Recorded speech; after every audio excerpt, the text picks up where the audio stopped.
అక్షయ తృతీయ అనేది వైశాఖ మాసంలో వచ్చే అత్యంత పవిత్రమైన రోజు. ఈ అక్షయ తృతీయ నాడు కొన్ని పనులు చేయడం, కొన్ని వస్తువులు కొనుగోలు చేయడం ద్వారా దరిద్రం, ప్రతికూల ఫలితాలు కలుగుతాయని శాస్త్రం చెబుతుంది. అక్షయ తృతీయ నాడు ఏ వస్తువులు కొనుగోలు చేయవద్దు, ఎలాంటి పనులు చేయకూడదో అర్చకులు వివరించారు. ఇనుముతో చేసిన వస్తువులు కొనడం అస్సలు మంచిది కాదు. ఇందులో శని దాగి ఉంటుంది. ఇది ప్రతికూల శక్తి మరియు దురదృష్టాన్ని తీసుకువస్తుందని నమ్ముతారు. కత్తులు, కత్తెర, సూదులు వంటి పదునైన వస్తువులను కొనుగోలు చేయవద్దు. ఇవి ఇంట్లో అశాంతి మరియు సంబంధమైన చేదును పెంచుతాయి. నలుపు రంగు అనేది శని గ్రహానికి ప్రతికూలతకు ప్రతీక. కాబట్టి నలుపు రంగు దుస్తులు లేదా ఇతర వస్తువులను కొనుగోలు చేయవద్దు. ఈ రోజున ఇతరుల నుంచి డబ్బు కానీ సుగంధ ద్రవ్యాలు కానీ అప్పుగా తీసుకోకూడదు. ఎందుకంటే ఇది ఆర్థిక ఇబ్బందులను సూచిస్తుంది. అక్షయ తృతీయ రోజున పూర్తిగా సాత్విక ఆహారం తీసుకోవాలి. మాంసాహారం, ఉల్లిపాయ, వెల్లుల్లి వంటి తామసిక ఆహార పదార్థాలు, మద్యపానానికి దూరంగా ఉండాలి. ఇవి లక్ష్మీదేవి అనుగ్రహానికి కారణమవుతాయి. ఈ రోజున ఎవరికి డబ్బు అప్పుగా ఇవ్వకూడదు లేదా తీసుకోకూడదు. ఈ అక్షయ తృతీయ నాడు ఎట్టి పరిస్థితులలో కూడా ఇంట్లో ఇనుముకు సంబంధించినటువంటి వస్తువులు కొనకూడదు. ఎందుకంటే ఇనుములో శని ఉంటాడు.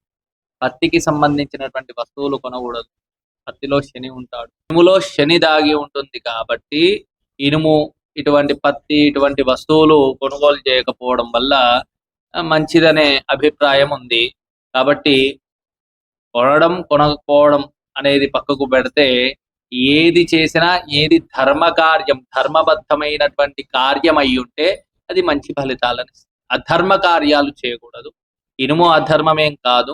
అయినప్పటికీ కూడా ఆ రోజు తెచ్చుకోవడం ఎందుకు అనే భావన చాలా మందిలో ఉంది కనుక ఎప్పుడైనా కూడా ధర్మం ఏం చెప్తుందంటే దీనివల్ల అపాయం ఉండవచ్చు అన్నదాన్ని కూడా జాగ్రత్తలు చెప్తూ ఉంటుంది. కాబట్టి శని భగవానుడి యొక్క అనుగ్రహము పొందాలి అంటే ధర్మ కార్యాలు, మనం చేసే సత్కర్మలు, ఎందుకంటే కర్మకారకుడు కాబట్టి సత్కర్మలను ఆచరిస్తే మంచిది అనే విషయాన్ని మనకు పెద్దలు చెప్తూ ఉంటారు.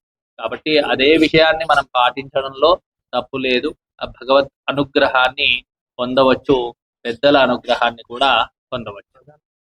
అక్షయ తృతీయ నాడు ఐశ్వర్యానికి ప్రతీక కాబట్టి ఈ రోజున అప్పు చేస్తే ఆర్థిక కష్టాలు చుట్టుముడతాయని భావిస్తారు. అక్షయ తృతీయ నాడు ఇల్లు, ముఖ్యంగా పూజా మందిరం, ధనం ఉంచే ప్రదేశం శుభ్రంగా ఉండాలి. సూర్యాస్తమయం తర్వాత ఇల్లు ఊడ్చకూడదు. ఇది లక్ష్మీదేవిని బయటకు పంపినట్లవుతుంది.